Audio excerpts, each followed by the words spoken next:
Video like जरूर कर लीजिए और ऐसे वीडियो लगातार फ्री में पाने के लिए चैनल को तुरंत सब्सक्राइब कर लीजिए और बेल आइकन को जरूर टैप कर लीजिए ताकि आगे भी सारे वीडियो आपको मिलते रहे। यूट्यूब में फॉलो करते हैं तो प्लीज ये वाला फ्री टेलीग्राम चैनल जरूर ज्वाइन कर लीजिएगा। सारे नोटिफिकेशन सारे अपडेट यहीं पे आते हैं, ध्यान रखिए। नमस्कार दोस्तों, सभी भाइयों को हर हर महादेव, जय श्री शंभू। तो दोस्तों, आज का जो टॉपिक है, हम लोग इंडियन ज्योग्राफी आपको पता है मैपिंग के थ्रू कर रहे हैं। तो आज हम लोग ईस्टर्न घाट जो है, पूर्वी घाट या इंग्लिश में बोले तो ईस्टर्न जो घाट है उसके बारे में पढ़ेंगे, इंपॉर्टेंट चीज़ें, और विंध्यास सतपुरा जो है और भी चीज़ें आपको पढ़ाऊंगा जो मैप के लिए ज़रूरी है। पूरी इंडियन ज्योग्राफी मैपिंग से हो जाएगी, बस आपको लगातार इसको फॉलो करना है। तो चलिए वीडियो को शुरू करते हैं। देखिए, वेस्टर्न घाट पढ़ा था, ऐसे ये ईस्टर्न घाट पूरा ये फैला हुआ है। आप देख सकते हो पहले कितने राज्यों में फैला है, आपको ये याद रखना है कितने राज्यों में। तो नंबर 1 उड़ीसा है, ठीक है। दूसरा नंबर आंध्र प्रदेश है। तीसरा नंबर तमिलनाडु है। चौथा थोड़ा सा तेलंगाना में भी आता है, और थोड़ा सा ये हिस्सा कर्नाटक में भी आता है, जहाँ वेस्टर्न ईस्टर्न घाट मिलते हैं। तो 5 राज्यों में फैला है, उड़ीसा, आंध्र प्रदेश, तेलंगाना, तमिलनाडु, कर्नाटक। इतना आप बता ले जाओगे।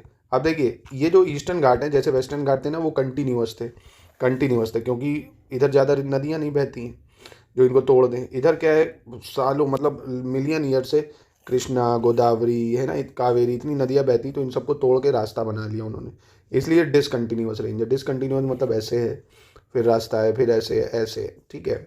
और ज़्यादा ऊंचाई नहीं है यहाँ की, क्योंकि बहुत इरोड हुए हैं ये, ठीक है। तो इनकी जो टोटल लेंथ ऑफिशियली 1131 किलोमीटर मानी जाती है। कई जगह आपको 1700 किलोमीटर भी दिखेगी, पर आपको ये याद रखनी है ऑफिशियली 1130 किलोमीटर है। जैसे वेस्टर्न घाट है, वो भारत की सेकंड लॉन्गेस्ट रेंज है हिमालय के बाद, है ना, पर ईस्टर्न घाट तीसरे नंबर पे आती है 1131 किलोमीटर की।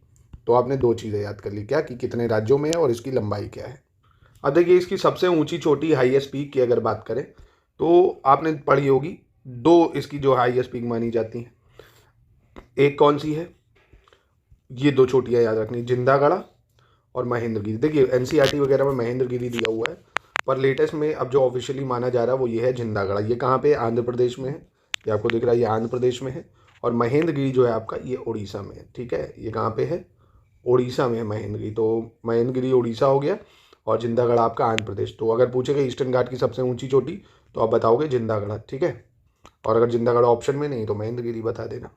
अब नेक्स्ट चीज़ पूछेगा कि ईस्टर्न घाट में ज़्यादा बारिश होती है भाई, जो रेनफॉल है वो ईस्टर्न घाट में ज़्यादा होती है या वेस्टर्न घाट में ज़्यादा होती है भाई, है ना। रेनफॉल जो है वो कहाँ पे ज़्यादा होती है, तो रेनफॉल देखिए वेस्टर्न घाट में ही ज़्यादा होती है। यहाँ पे इधर जो है रेनफॉल बहुत कम होती है, ठीक है। यानी 100 से 150 ही सेंटीमीटर होती है, उधर 200 से 250 होती है। तो कई बार स्टेटमेंट में या सर्टन रीजन में ये भी पूछ लेता है, ठीक है। कारण यही है कि यहाँ पे माउंटेन जो है वो डिसकंटिन्यूअस है, और साउथ वेस्ट मानसून जो है वो ज़्यादा स्ट्रॉन्ग रहता है, और यहीं पे टकरा जाता है पहाड़ों से। और यहाँ पहाड़ों में क्या है, इतना ज़्यादा गैप है, इसलिए यहाँ ज़्यादा बारिश नहीं हो पाती, ठीक है। तो आपको ये भी याद रखना है। अब देखिए, अलग अलग स्टेट्स के पर्वतों की बात करते हैं। जैसे ये यहाँ पे महानदी बहती है, कौन सी नदी है, महानदी। ध्यान से नोट करिएगा, इंपॉर्टेंट है, नोट कर लेंगे अगर तो बहुत अच्छा रहेगा आपके लिए। तो महानदी के ऊपर 3 चोटियाँ हैं, ये 3 आपको याद रखनी है। कौन कौन सी आप देख सकते हो, एक तो गरजट हिल, ये कहाँ पे है, आपसे पूछेगा गरजट हिल तो आप बता सकते हो उड़ीसा में है, ये ईस्टर्न घाट का हिस्सा है। और जो मलयगिरी है, मलयगिरी पीक है, पीक मतलब चोटी, और हिल्स मतलब क्या, पर्वत श्रृंखला। भाई हिल्स क्या है, जो पर्वत श्रृंखला है। पीक मतलब जो एक ही उच्च चोटी है ना। तो मलयगिरी पीक पूछेगा आपसे कहाँ पे है, तो आप बता सकते हो उड़ीसा में। और टिकरा पारा, कौन सा, टिकरा पारा, टिकरा पारा, हिंदी वाले भी लिख लो भाई, टिकरा पारा, है ना। ये कहाँ है, महानदी के जो है ऊपर पड़ती है, यानी नॉर्थ में पड़ती है। ऐसे भी पूछ सकता है अगर टफ और क्वेश्चन बनाएगा।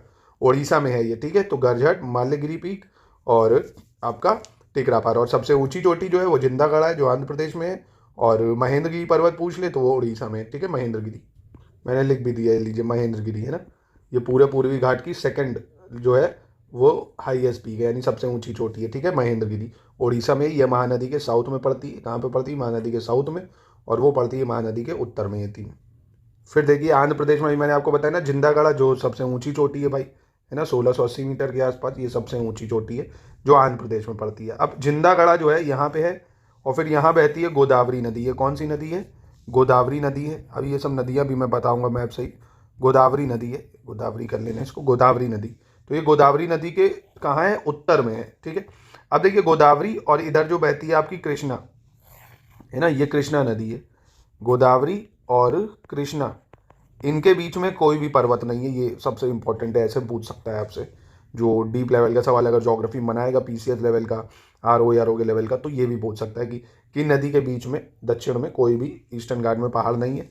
तो आपका गोदावरी और कृष्णा, इनके बीच में आपका किसी भी तरह का कोई पर्वत नहीं है। और गोदावरी आपको पता होगा भाई त्र्यंबकेश्वर से निकलती है, महाराष्ट्र के नासिक से, और कृष्णा रिवर महाराष्ट्र के जो है महाबलेश्वर, वहाँ से निकलती है। वो सब मैं पढ़ा दूंगा, अभी आप ये याद रखो, ठीक है, कि इनके बीच में कोई पर्वत नहीं है। अब देखिए आंध्र प्रदेश के, ये आपको याद रखना है सीरियल में, क्योंकि सीरियल में ये सब पर्वत पूछेगा आपसे। जितना बता रहा हूँ आपको डीप में पढ़ना पड़ेगा।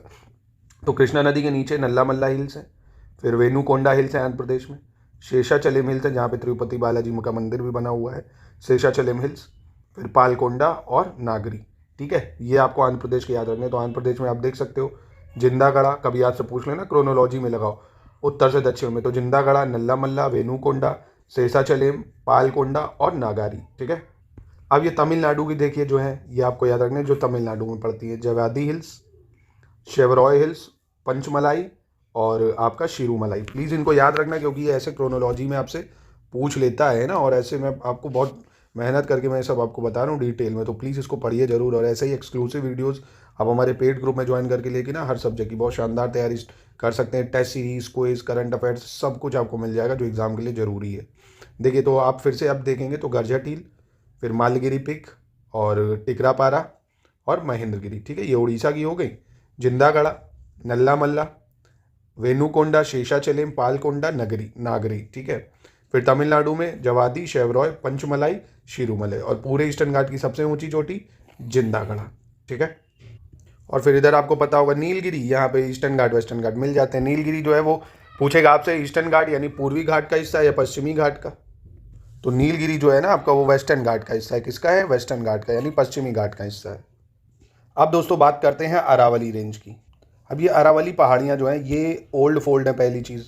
यानी ओल्ड फोल्ड का मतलब पुराने वलित पर्वत हैं। कैसे हैं? वलित पर्वत और अवशिष्ट पर्वत भी इनको बोलते हैं, यानी रेसिड्यूअल माउंटेन भी बोलते हैं। रेसिड्यूअल मतलब अवशिष्ट पर्वत भी इनको बोला जाता है। क्यों? क्योंकि ये देखिए इतने पुराने हैं। अरावली 1.9 बिलियन ईयर्स पहले बने, तो इतने सालों में इनका इतना इरोजन हुआ। और ये माना जाता है जो लक्षद्वीप है ना, यहाँ तक थे पहले, पर इतने सालों में इरोजन, हवा पानी से कटते कटते छोटे हो गए। इनकी हाइट भी बहुत छोटी हो गई है। तो ये गुजरात से शुरू होती है इधर, और ये पूरा दिल्ली तक जाती है। दिल्ली में जो राष्ट्रपति भवन नहीं बना है, रायजाना हिल्स, वो इसी पे ही बना हुआ माना जाता है। ठीक है, तो आप देख सकते हो कितने राज्यों में है। तो गुजरात में है, राजस्थान में है, और इधर हरियाणा तक जाता है। दिल्ली में भी थोड़ा सा आ जाता है।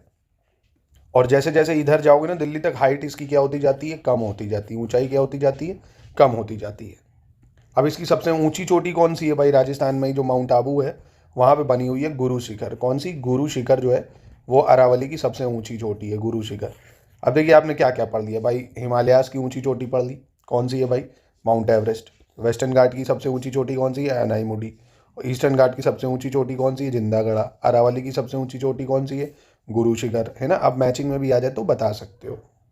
अब दोस्तों विंध्यास रेंज की बात करते हैं, जो यहाँ पे फैला हुआ है पूरा विंध्यास रेंज। ये भी बहुत पुराना, 4.6 बिलियन यानी 460 करोड़ साल पुराना है। और ये भी आपका कैसा है? रेसिड्यूअल माउंटेन है। रेसिड्यूअल मतलब अवशिष्ट पर्वत है। कैसा है? अवशिष्ट, क्योंकि लाखों करोड़ों साल से ये क्या हुआ भाई? टूटा है, मतलब इरोजन होता रहा इसका, है ना। अवशिष्ट पर्वत है ये भी। और ये कहाँ कहाँ फैला हुआ ये पूछता है, तो देखिए ये मुख्यतः जो है मेनली अगर देखें तो गुजरात, एमपी और थोड़ा सा यूपी में भी आता है ये। और ऐसे ही अगर देखोगे तो थोड़ा सा पार्ट राजस्थान के बॉर्डर तक भी जाता है, थोड़ा सा झारखंड को भी छूता है, तो और बिहार में भी छूता है ना। तो ये जाता तो ऐसे बिहार तक है। अगर राज्य पूछेगा तो एक गुजरात, राजस्थान में भी है, एमपी में आता है, उत्तर प्रदेश में आता है 4, झारखंड में भी थोड़ा सा छू जाता है और बिहार में भी आ जाता है ना। तो यहाँ पे 6 राज्यों में कवर करता है विंध्यास।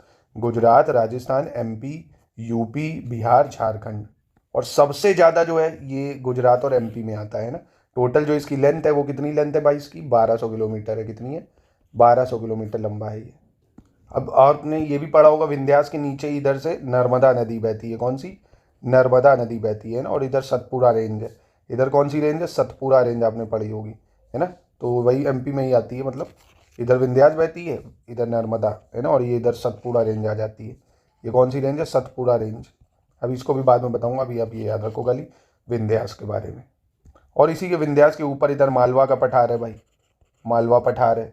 फिर यूपी में इधर बुंदेलखंड का पठार, नहीं आपने पढ़ा होगा बुंदेलखंड, मालवा का पठार, बुंदेलखंड का पठार, और इधर भांडेर जो है, भांडेर खंड, इसका पठार है, और इधर आपका बाघेल खंड पड़ जाएगा, बाघेल खंड है ना, तो ये भी पूछ सकता है बाघेल खंड। मालवा का पठार, बुंदेलखंड का पठार, भांडेर खंड का पठार और बाघेल खंड का, ये सब विंध्यास के ऊपर पड़ते हैं। अब इसकी सबसे ऊंची चोटी जो विंध्यास की है वो कौन सी है? कल्लूमार चोटी या सद्भावना शिखर बोलते हैं इसको, कल्लूमार है ना, बहुत ही कम हाइट है इसकी, 750 मीटर के आसपास। कल्लूमार या सद्भावना शिखर भी बोलते हैं इसको, सद्भावना शिखर या कल्लूमार चोटी, ठीक है। तो इसको भी आपको याद रखना होगा, एग्जाम के लिए रेलेवेंट है काफ़ी ज़्यादा आपके। अब इसके बाद देखिए हम लोग सतपुड़ा देखते हैं, जो सतपुड़ा रेंज है एक्चुअली में। ये ऊपर तो आपने विंध्यास पढ़ी, ये पूरी विंध्या है ना, जो विंध्या पर्वत है, विंध्य पर्वत ये पड़ता है आपका, और उसके नीचे ये सतपुड़ा रेंज पड़ती है, सतपुड़ा रेंज। अब ये देखिए माउंटेन याद रखना है, तभी नदियाँ आपको आसानी से याद हो जाएगी। अभी आपको जो बताऊंगा कि नर्मदा नदी यहाँ बहती है, ये नर्मदा नदी विंध्या और सतपुड़ा के बीच में बहती है, ठीक है। तो नर्मदा के उत्तर में विंध्य है, दक्षिण में सतपुड़ा रेंज है। अब सतपुड़ा रेंज भी आप देखोगे तो गुजरात में पड़ जाएगी, है ना, महाराष्ट्र में पड़ जाएगी, एमपी में मेन हिस्सा है इसका, और छत्तीसगढ़ तक जाती है सतपुड़ा रेंज। इसकी सबसे ऊंची जो चोटी है, हाईएस्ट पीक की बात करें अगर, तो धूपगढ़ पीक है, जो धूपगढ़ पीक है ये सबसे ऊंची चोटी है इसकी। और अमरकंटक पीक भी इसी में पड़ती है, जो सेकंड हाईएस्ट मानी जाती है, अमरकंटक है ना, तो ये सतपुड़ा ही का हिस्सा है, अमरकंटक हिल्स, ये भी याद रखना। धूपगढ़ पीक जो है वो सतपुड़ा की सबसे ऊंची चोटी है, विंध्यास की सबसे ऊंची चोटी कल्लूमार हिल्स या सद्भावना शिखर। तो ये भारत के जो मेन माउंटेन्स है वो सब मैंने आपको बता दिए। अब मैं कल से आपको नदियों के बारे में बताऊंगा, तो हम लोग सबसे पहले सिंधु नदी से शुरू करेंगे और सारी इसकी ट्रिब्यूटरीज वगैरह देखेंगे, है ना, और उसके सब मैप के थ्रू आपको बता दूंगा कौन कौन सी नदी कहाँ से निकलती है। बस आप नोट्स बनाते जाइए, है ना, ताकि आप जब रिवीजन करें तो शानदार तरीके से कम समय में आप सब रिवाइज कर सकें। मैप का यूज़ जरूर करिएगा, ठीक है। तो इनिशिएटिव पसंद आए तो लगातार फॉलो करिए, पूरी ज्योग्राफी इंडियन वर्ल्ड सब कवर हो जाएगी।